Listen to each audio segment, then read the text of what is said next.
오래전에 제가 본 영화 중에 하나가 있는데 그 내용이 이런 내용이에요. 평소에 하이킹을 즐기던 청년이 있었습니다. 이름이 아론이라는데 아론 렐스톤이라는 사람이 이제 평소처럼 언제나 가벼운 하이킹 장비를 챙겨 들고 그랜드 캐년 안에 가면 블루 존 캐년이라고 있어요. 협곡이 많고 이렇게 이제 바위 이렇게 아주 깊은 그런 바위 틈이 많은 곳에 등반을 나선 겁니다. 이런 사람들의 특징이 뭐냐? 아무도 가지 않은 그런 길을 가고 싶어하는 겁니다. 그래서 그는 아무에게도 자신이 어디로 가는지 알리지 않고 혼자 산행을 떠난 것이에요. 그런데 평소하고 똑같이 그렇게 산행을 하는 도중에 저기 포스터에 나와 있는데 바위가 있고 그 사이에 바위가 있는 거죠. 위에서 보면은 어떻게 될까요? 그냥 바위가 있는 걸로 생각이 들잖아요. 그런데 모르고 그 바위를 밟았더니 그 바위 틈 사이로 급격하게 떨어지게 됩니다. 그래서 매달린 바위를 밟다가 그만 그 바위 틈 사이로 굴러 떨어져 버리고 만 겁니다. 순식간에 일어난 거죠. 너무도 순식간에. 그리고 정신을 깨어보니까 너무도 황당한 현실에 할 말을 잊었습니다. 왜냐하면은 저 떨어진 바위 돌에 자신의 오른팔이 끼어버린 거예요. 사진에 보면은 나오지만 저렇게 끼어버린 거죠. 오른팔이 바위와 절벽 사이에 함께 떨어진 바위에 끼어서 꼼짝을 못하는 거예요. 우리 생각에는 낀 팔이 그냥 이렇게 빼면 될 것 같은데 너무나 꽉 끼어서 이게 꼼짝도 안 하는 거예요. 문제는 뭐냐? 그 장소가 아무도 모른다는 거예요. 소리를 쳐도 그리고 아무리 외쳐도 올 수 없는 장소인 거죠. 더 문제는 자신이 어디로 갔다는 걸 알리지 않고 떠났기 때문에 아무도 또 모른다는 거예요. 생과 사의 갈림길에서 그는 5일 동안 거기에 버티게 됩니다. 처음에는 여유를 부리면서 캠코더 찍는 거죠. 막 이렇게 영화에 보면은 농담도 하고 막 캠코더 찍으면서 막 자신의 그 브이로그를 남기는 겁니다. 시간이 지나면서 점점 긴장이 몰려오고 오른쪽 팔의 감각이 점점 떨어지게 되는 거죠. 그리고 이제 마실 물도 다 떨어졌어요. 결국엔 어떻게 됐냐? 자기 소변을 받아가지고 마셔야 됩니다. 게다가 자신을 구조할 가능성이 희박하다고 생각한 끝에 구조의 소망이 단 1%도 없다는 것을 깨닫는 아론은 결심을 해요. 어떤 결심할까요? 이 오른팔을 잘라야 되겠다. 이미 감각이 없어졌고 그리고 자기가 배운 대로 지혈을 한 다음에 칼로 자기가 가져온 주머니 칼로 찔렀는데 문제는 뭐냐면 뼈요. 처음에는 되게 좀 상황이 그렇지만 뭐라고 하냐면 이 칼이 중국제 칼이에요. 그래가지고 찔렀는데 이게 또 잘 안 들어. 그러니까 이 중국제 칼 이거 못 쓰겠다고. 그렇게 불평도 합니다. 결국엔 어떻게 하느냐? 자신의 뼈를 부러뜨리고 그리고 칼로 잘라서 그리고 극적으로 그것을 탈출하는 데 성공합니다. 이것이 그냥 영화의 얘기가 아니라 실화를 바탕에 했다는 겁니다. 이 이야기는 감동적인 실화를 바탕으로 한 영화 127시간, 약 5일 조금 넘게 하는 그 시간. 이 영화의 실제 주인공, 실존 인물인 아론 렐스톤은 현재 미국의 등산가이면서도 그리고 대중 연설가로 활동하고 있습니다. 그가 겪은 사고의 경험으로 2004년에 자서전 6일간의 깨달음이라는 책을 냈어요. 영어로는 Between a Rock and a Hard Place라는 그런 제목으로 출간을 했습니다. 생각해 보세요. 아무도 없는 곳에 그리고 뭐 거기 휴양지도 아닌 정말 죽음의 그 문턱에서 127시간 그는 홀로 삶과 죽음 사이에 지난 시간 속에 수많은 생각들이 들겠죠. 그리고 사건과 사람들, 후회와 즐거움과 모든 것들을 다 저절로 떠올리게 됩니다. 그동안 가족은 물론 친구와 애인에게도 무심했던 그 모든 것들을 스스로 생각을 하고 또 한편으로는 항상 이 친구는 자신감에 찼거든. 확신에 찼는데 그러한 자신의 모습도 교만이 아닐까 또 후회도 하는 겁니다. 흥미로운 것은 그 극한 상황이기 때문에 햇볕이 들지 않아요. 딱 30분 다 들지 않고 요 지나가는 그 자리에 30분간 자기를 쬐는 그 햇살이 너무도 고마운 거예요. 너무도 감사하고. 그리고 차에 그냥 무심코 내버려둔 게토레이가 얼마나 마시고 싶은지 그런 마음이 드는 거죠. 대수롭지 않게 놔두고 오는 그 맥가이버 칼, 중국제 칼이 아닌 맥가이버 칼에 안타까워하는 그런 모습이 영화에 나타납니다. 그는 생존을 위한 사투를 벌이고 있지만 그러나 한편으로는 그 누구도 방해받지 않는 아주 잠잠한 시간 여행을 하고 있는 거죠. 새로운 삶을 살기 위한 어떻게 보면 당금질을 하고 있는 시간이었습니다. 영화 속에 그 대사 중에 이런 말이 있습니다. 이 바위는 계속 여기서 날 기다렸던 거야. 참 표현이 그렇잖아요. 왜 바위가 거기 있었던 거야? 왜 내가 그 바위를 밟았던 거야? 그러나 그가 생각하길 이 바위는 내가 여기 오기까지 나를 기다리고 있었구나. 이 고난은 왜 나에게 당했는가? 고난은 나를 기다리고 있었구나. 왜? 새로운 삶을 우리는 주기 위해서. 그리고 그는 뭐라고 얘기하냐면은 이 돌 뒤에 내 모든 삶이 기다리고 있어.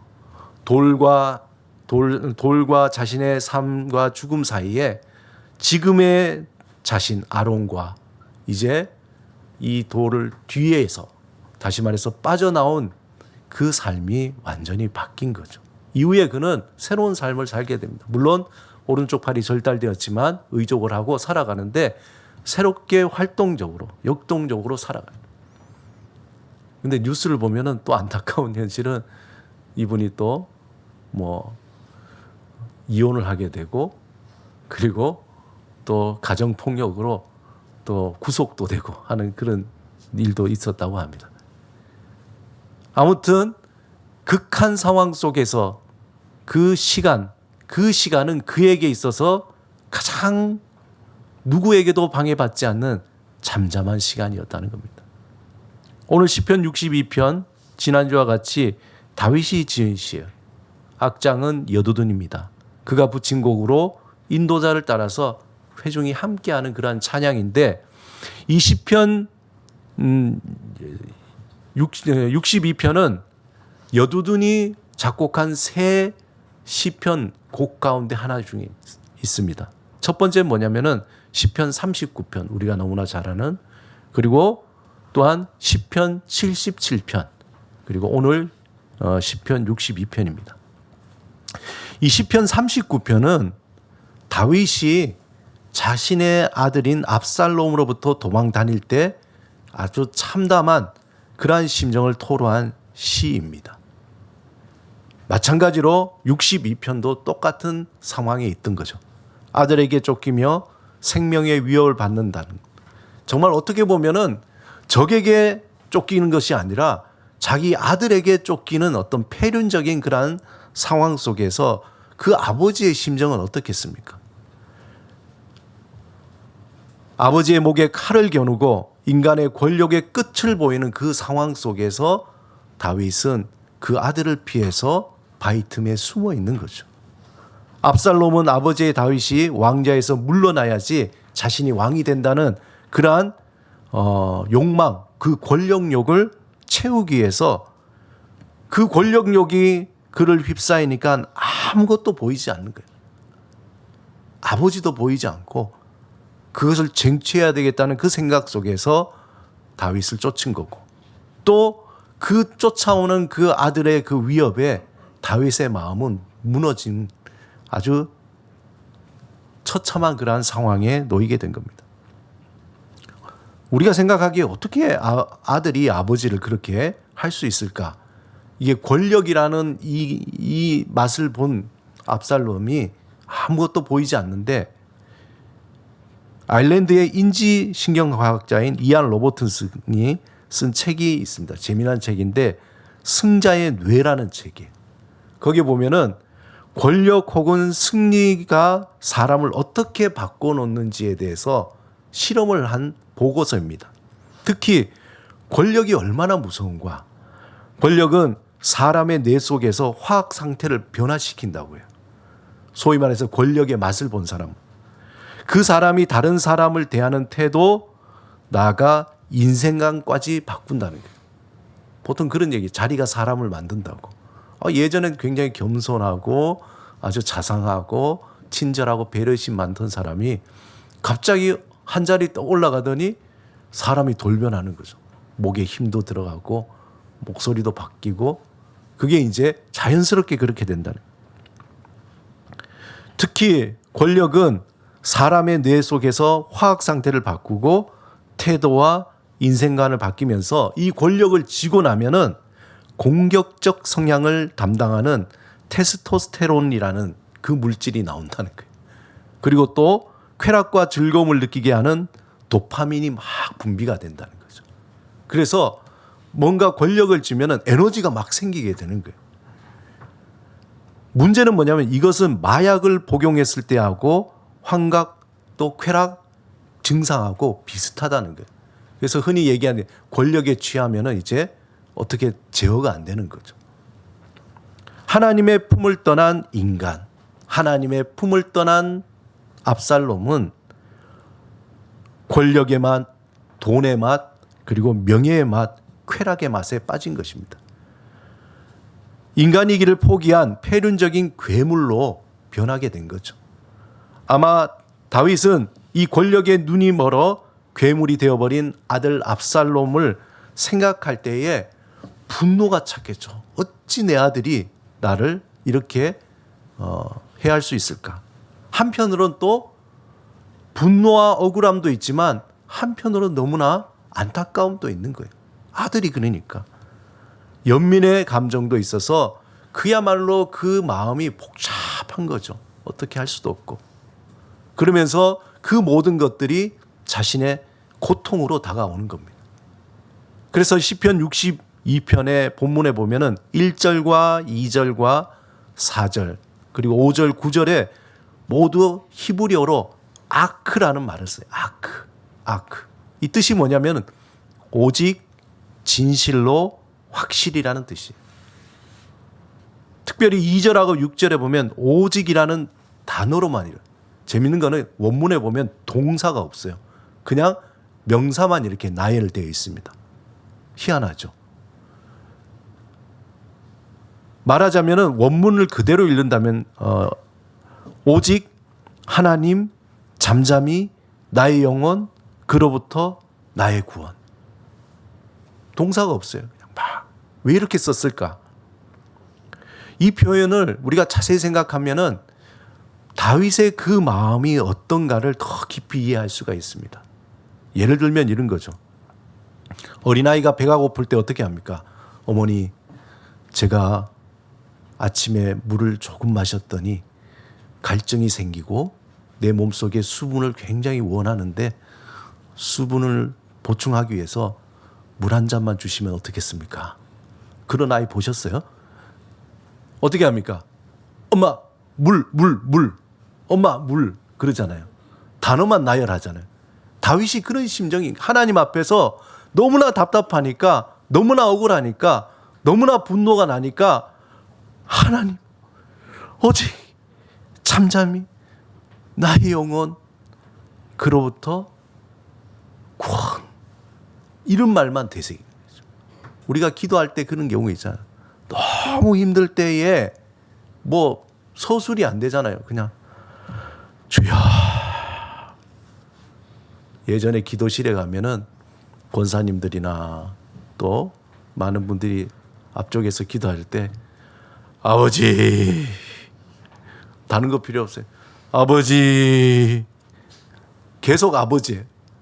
그 안에 뭐가 들어있습니까? 아버지 난 너무 힘들어요. 너무 괴로워요. 너무 답답해요. 날 좀 살려주세요. 해결 좀 해주세요. 이런 게 다 들어있잖아요. 그 하나에. 바로 다윗이 그런 심령이라는 거예요. 주님, 오직 주님, 오직 주님. 그거밖에 없다는 거예요. 여러분은 혹시 다윗과 같은 상황을 경험한 적이 있으시겠죠?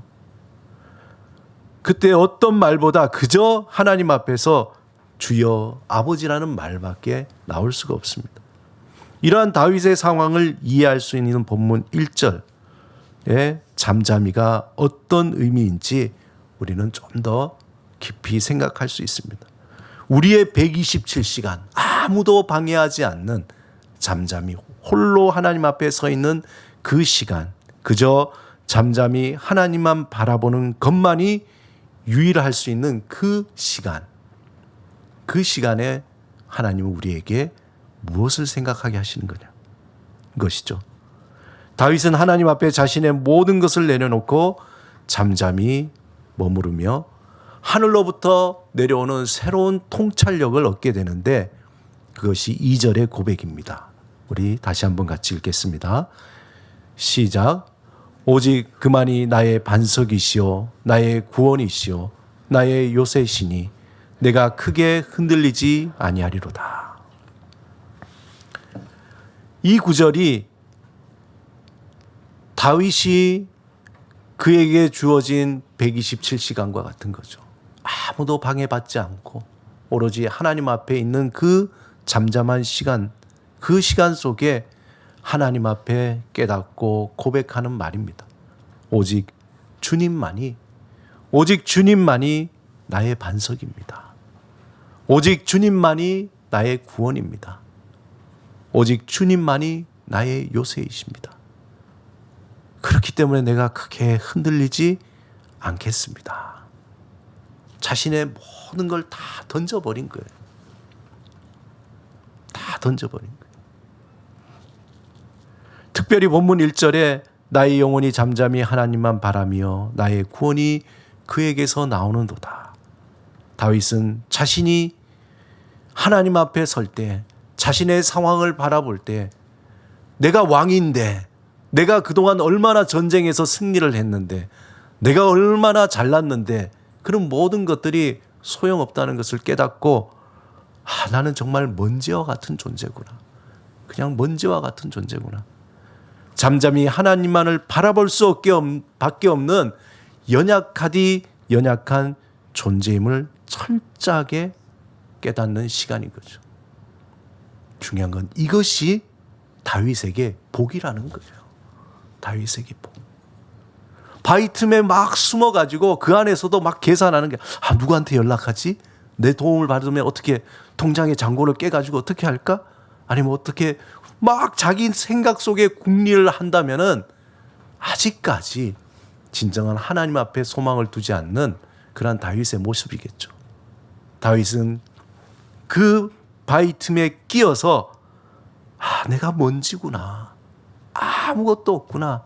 이 세상에 나를 도와줄 것은 아무것도 없구나. 그리고 하늘을 바라봤겠죠. 바위 틈 속에 보여지는 그 별, 그 하늘을 보면서 주님만이 나의 소망이십니다. 주님만이 나의 반석이십니다. 주님만이 나의 요새이십니다. 주님만이 나의 구원이시니 내가 흔들리지 않겠습니다. 그는 고백하는 겁니다. 다윗은 자신을 위협하는 죽음의 그림자를 피한 바위 틈에서 지난날 수많은 전장에서 이룬 승리의 기쁨과 왕으로 누렸던 순간들, 모든 것이 다 잘 될 것 같은 그런 행복감들, 그 모든 삶이 순식간에 바람과 함께 먼지처럼 싹 날려가는 그 허무함을 경험하고 또 경험한 겁니다. 인생이란 얼마나 덧없으며 하나님을 떠난 인간이란 얼마나 교만하고 사악하며 잔인하며 어리석은 존재인가를 그는 자신을 통해서, 아들을 통해서 경험하고, 그리고 철저하게 폭로되는 인간의 실존의 모습을 그는 하나님 앞에서 발견되는 거죠. 이게 다윗에게는 복이라는 거예요. 우리에게도 127시간이라는 그 시간 속에서 정말 철저하게 하나님 앞에서 나를 돌아보는 그 시간이 있다면은 그것이 우리에게 복이 된다는 겁니다. 다윗은 자신을 보호해주는 바위 틈 사이에서 하나님이 어떤 분이신지 더 깊이 알아가면서 갈망하면서 또 고백합니다. 다시 한번 반복적으로 고백합니다. 본문 5절 우리 다 같이 한번 읽어보겠습니다. 시작. 나의 영혼아 잠잠히 하나님만 바라라. 물은 나의 소망이 그로부터 나오는도다. 세상의 소망이 다 끊어졌지만 오직 소망은 하나님으로부터 나오는구나. 고백합니다. 시편 62편 10절에 다윗은 하나님을 향하던 시선을 쉽게 빼앗는 것들에 대해서 이렇게 경고합니다. 포악을 의지하지 말며 탈취한 것으로 허망하여 지지 말며 재물이 늘어도 거기에 마음을 두지 말지어다. 사랑하는 여러분, 우리의 시선을 하나님께 집중하는 믿음의 삶이 되시길 소망합니다. 하나님 앞에서 잠잠히 내가 누구며 우리가 누구이며 얼마나 어리석고 먼지 같은 존재인지 깊이 깨닫기 바랍니다. 오직 하나님을 더 깊이 아는 것, 더 알아가는 것에 갈망하시기 바랍니다. 우리가 하나님을 더 깊이 알아갈 때 하나님은 우리에게 다른 사람에게 주지 않은 하나님의 그 비밀을 알려주시며 하나님의 권능으로 우리를 든든하게 붙들어 주실 것입니다. 믿음으로 산다는 것이 뭐예요? 믿음으로 산다는 것은 하나님을 나의 만족을 위해 거래의 대상이 아니라 우리를 사랑하시고 구원하시고 하나님이 어떤 분이신지 더 깊이 알아가는 긴 여정이라는 거죠. 우리가 하나님을 더 깊이 알 때에 우리는 우리 자신을 더 알아가게 되는 거예요. 내가 누구인지 더 깊이 알아갈 때 우리가 이 땅에서 어떻게 살아야 할지 구체적인 삶의 모습을 알게 되는 겁니다. 날마다 분주한 삶입니다.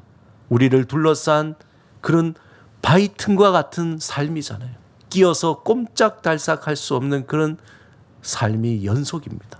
그럼에도 불구하고 우리의 힘과 반석이 되시며 피난처 되시는 하나님을 잠잠히 바라보는 시간을 갖기를 바랍니다. 오직 소망이 하나님께로부터 나옴을 고백하며 하나님이 누구신지 더 깊이 알아가는 여러분의 풍성한 삶이 되시길, 복된 삶이 되시기를 주님의 이름으로 축원합니다. 함께 기도드리겠습니다. 오늘 말씀을 생각하시면서 나의 소망이 주님께로부터 옵니다. 잠잠히 주님만 바라보기를 원합니다. 주님, 주의 음성으로 내가 누구인지, 진정한 복이 무엇인지 우리에게 들려주시옵소서. 우리 잠시 침묵으로 기도드리겠습니다.